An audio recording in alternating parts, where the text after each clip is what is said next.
So you want to brew beer? Then you're going to need a fermenter. In this video, I'm going to go through the different types of fermenters on the market. We'll start from the bargain basement plastic metals that come in your beginner starter kits. We'll talk about pressure fermentation and go all the way through to almost professional Unitank stainless steel systems. We'll talk about the pros and cons of each type of fermenter so that you can choose the right fermenter for you.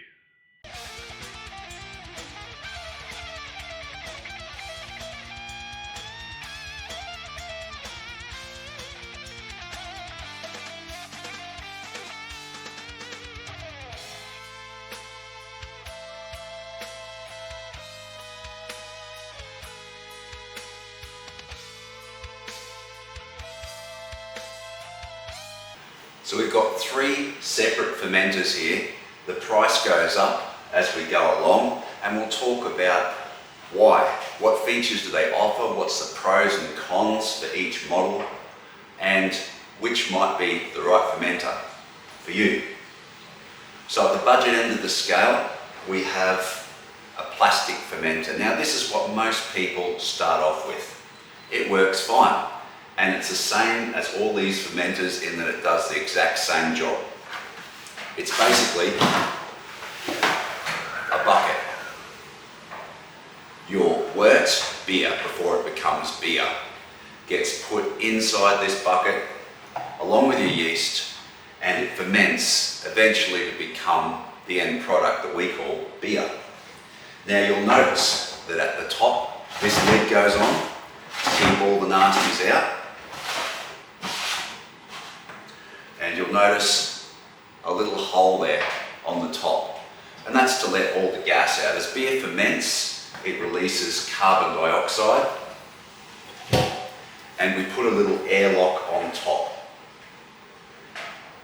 This then bubbles away, and that lets the carbon dioxide escape while keeping your beer protected from ants, flies, vinegar flies, or anything else you don't want getting in there. The other feature you'll know that every fermenter has is a way to get your beer out again, and you can see at the bottom of this there's what we call a spigot, a simple little picnic design, and we open it and close it. This will ferment beer, it will do everything you want to do, but it's made out of plastic. While this works fine over time, plastic can absorb the colour and go darker. It can also absorb smells and possibly leave little cracks and rough surfaces where bacteria can adhere and grow. So most people start off with this. You can find it at any home brew shop, and it's the cheapest of the fermenters. You'll get it in a starter kit, and it's a great way to get up and going with your brewing. Next along the line, we have stainless steel. Now for all intents and purposes, this fermenter is pretty much the same as this one here. It's a bucket, it's got a top, it's got a hole on the top to let the carbon dioxide out. It's got a spigot at the bottom that we can open and close to get your beer out when you're done. But one other added feature this container has is this little thing here. It's called a thermowell. And this little metal protrusion inside the fermenter. So again, this is a bucket. It works just the same as the plastic fermenter, but with two key differences. That little thing called a thermowell allows us to put a device in there to monitor the brew and to see how the temperature is advancing. This little outlet here, you can attach a little thermometer inside there to keep the temperature of your beer, or this one's the one that comes with the BrewTech brew bucket. Goes on there, and you might be able to see there's a little reading to tell you the temperature of your beer.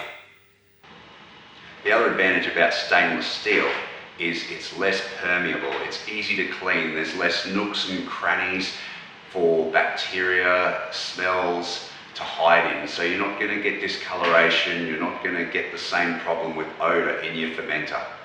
So again, it does the same job, but somewhat more expensive, and again, a step up. And there's heaps of places you can buy stainless steel fermenters like this for your brewery.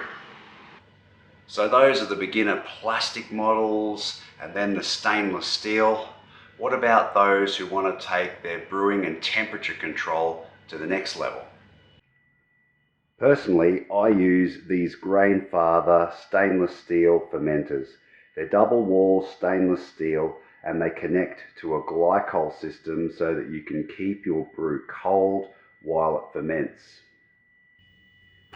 The idea is that the temperature probe inside your fermenter will keep track of the temperature of your brew, and this glycol system will kick in and circulate glycol to cool your beers to keep it at the optimal temperature for fermentation. Now, another added feature of the G30 is this butterfly dump valve system. You'll notice it's got a normal way to get your beer out, just like the other fermenters did, where we open the bottom spigot and the beer flows out. But it's also got what we call the dump valve. You see this little hole here? If we pull this lever, that will release the sludge at the bottom of the fermenter. So if you've got a lot of yeast you want to get out, maybe you want to get some yeast out to make a starter, maybe you've got a massive big dry hop sitting in the bottom of your keg, sitting in the bottom of your fermenter, and you want to release that, you can open that dump valve to get those things out. So that's another feature that you sometimes get on these higher end fermenters. Can be very useful, especially if you've got big dry hops or big yeast cakes at the bottom of your fermenter that you want to get out, so that you can ensure that nice clean beer flows out the bottom of your spigot. So what about your pressure fermentation and Unitanks? Well, I don't have much experience with those things, so I'm going to hand over to Steve and he can talk you through that side of the fermentation. This is what we call a corny keg, 19 litres. So we're making a 23 litre batch generally. We've got some losses in there with yeast or trub or proteins, and we want to get 19 litres of fresh beer in a keg. This is where something like the Apollo from Keg King comes in really, really handy. Sort of only hit the market a couple of years ago, these PET fermenters. They do have a shelf life on it of a few years, but they hold pressure, so they're pressure tolerant. Once again, I've got my temp controller hooked up to that. This probe is down the middle. This is what reads the temperature. So that there in the middle is reading as close to what's happening inside there as possible. If I'm setting it to 18 degrees, for instance, that's what we want that liquid in there being. In the plastic one, you would attach it to the side, but there might be a 1 to 2 degree variation with what's happening in there and the active fermentation. So that could create, your yeast activity in there could create 2 or 3 degrees warmer than what you think it is on the outside. That's why temperature control is very important, because you can ruin a beer by stressing the yeast, which we don't like to do. Everyone wants good quality beer. This also has what we call a spunding valve. So obviously there's nothing in here showing 0. It goes up to 30. Obviously these tanks have a pressure limit that you don't want to exceed, otherwise you're going to blow it up, and that would not be a nice mess to clean up. So that's why this is important, keeping an eye on it. You also have a pressure relief valve, so if that does happen, you can bleed out the CO2 there. This is your pressure gauge. So during fermentation, that fermentation will produce CO2. That will give you pressure. Generally, we run about sort of 8 to 10 psi in layman's terms, kPa if you want to speak in English terms, but psi on this, and that's obviously going to give you a quicker fermentation. There's no way of any oxygen getting into this fermenter, which can give you off notes in a beer as well. And I'm kegging, so I can transfer straight out of this under pressure straight into my keg, which has been cleaned and sanitized. All that CO2 has been pushed out of here. There's a blanket of CO2 in there, and you're going to get the freshest beer possible. So a little setup like this for 130 bucks for the fermenter is sort of game changing. It fits nicely in a fridge. You can run glycol on it. I've got a coil down the middle there. So if I've got a glycol chiller, I've got a jacket I can put around it. I can have it on the shelf running glycol through it to keep it at the same temperature as I would a temp controller. So lots of different ways of doing it. But for the price, these are great. They are a little bit harder to clean than the plastic ones, I find, because you've got to get your arm down in there. We do a lot of ginger beer in this, so it does hold a bit of colour that I don't want there, but I can see what's going on in there. The yeast is there. There's active krausen on top. I can see there's pressure there. It's fermenting. So for the price, these are great, fresh, quality, awesome beer. We're going to walk over and have a look at what we call Unitank next. Step up for this in the stainless version. So let's go for a walk, Simon. Okay, Simon, here we're stepping up to the creme de la creme of what we call home brewing equipment. This is quite a big fermenter. Guys are doing bigger batches, 40 to 70 litres would be using this size, which is what we call a half BBL, around 67 litres, I think, off the top of my head. Exactly. This has all the bells and whistles. So this is a commercial standard fermenter, which is actually being used by Future Magic here in Wollongabba as what we call a pilot kit system. He makes a small amount of beer, puts it in here, ferments it out, and then from there he creates his recipes on a larger scale to make it for the market. Here we have a pressure valve here, spunding valve here. We've got all the bells and whistles. Sampling valve, so you can sample your beer and get your hydrometer tests throughout it. Butterfly valves down the bottom, so we would dump our trub, which is your waste, off the bottom, and then it'll give you a lot cleaner product in the long run. So once again, there's a racking arm that normally goes down the side here, and if you go behind that, he's got a glycol chiller. So we talked a little bit about that before. That's got a coil going down the middle, and that's cooling that to that temperature. At the moment, we've got a ginger beer in here, which is crashed to, say, 2 or 3 degrees.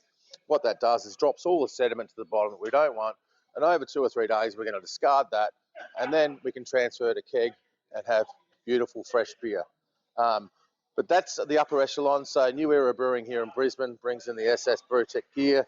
A lot of our home brewers that are making big batches are using this type of equipment, and they've invested in it. And to tell you the truth, if you're using something like this, you're making commercial quality beer at home on a small scale. But there's no reason why you can't be making as good, or if not better, than the breweries down the road. So thanks, guys. Go get yourself a Unitank. Cheers.